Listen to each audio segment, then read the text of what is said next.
Hey guys, it's the holidays and I'm here with a delicious stack of eggnog pancakes. By the way, do you guys enjoy eggnog or not? If you do you like drinking it or do you cook with it as well? From the post, looks like most of you like it. This stack will really get your family to jump out of bed and enjoy a delicious brunch or a nice breakfast. Let's get started. So we'll start out with our dry ingredients first by measuring out our flour, some baking powder, some sugar for sweetness, and a pinch of salt as well.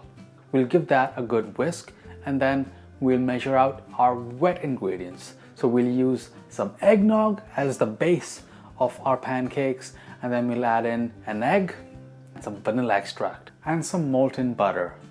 Then we'll whisk that up really well as well and then start pouring that into our dry ingredients. Don't put it all at once.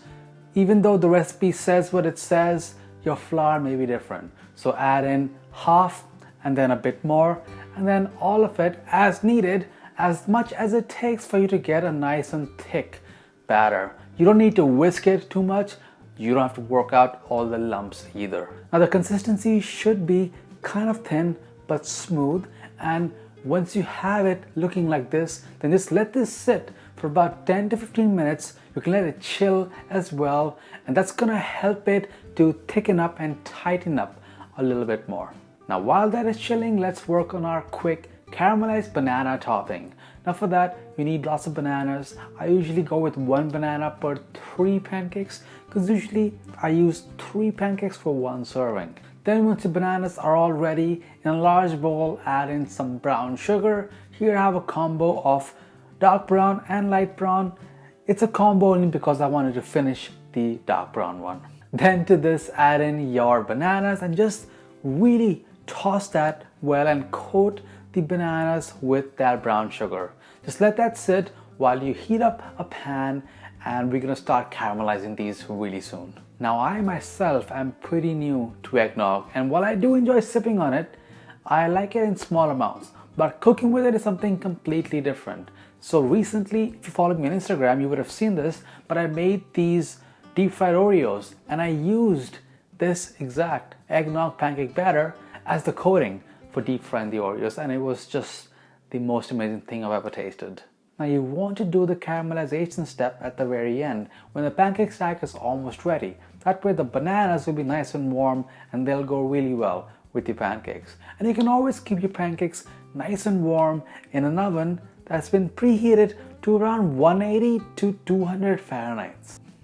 So now to cook your pancakes, just heat up a non-stick pan on medium heat, and then once it's hot, add in a ladleful, so about a half a cup or so of batter directly in the middle, and then just let that cook until you start to see some bubbles rising from the bottom to the top. That's usually a really good indicator that the pancakes have nicely browned on the bottom. So now flip the pancakes and you'll have a nice even diner style skin at the top. Now finish cooking out the bottom part of the pancake as well, and we can start building our stack. Pancakes are so much fun to make, and if you want more recipes like this from me, then let me know in the comment section down below. Also, let me know if you have one of those huge rectangular non-stick pans to really make 4, 5 or 6 pancakes at a time to really save on time. Is that actually worth it? Do you actually own it? Let me know. So once your pancakes are all stacked up, now let's start caramelizing those bananas. So in the same pan, add in your butter, and then once that's nice and molten, start adding in your bananas that's been coated with the brown sugar. And then after 3 to 5 minutes, just start turning the bananas, cook each side, and then just keep stirring the pan to make sure the sugar doesn't burn onto the pan. And once your bananas are looking nice and brown, nice and soft, nice and caramelized, just like this, then you can start finishing it by adding in some cinnamon, or you can use some pumpkin spice if you want, and you can also, if you want, add in a splash of dark rum. You can either flambe that if you have a gas top stove, or you can just put a little bit of splash, let that cook down for a couple of minutes, and then serve these bananas warm, caramelized over your pancakes. Spoon over that nice molten caramel on the top and just enjoy with the nice cupful of eggnog. That's my idea of a perfect holiday brunch. Share this recipe with the eggnog lover, with the pancake lover, and for more pancakes, be sure to hit subscribe, and I'll see you in the next one. Bye guys.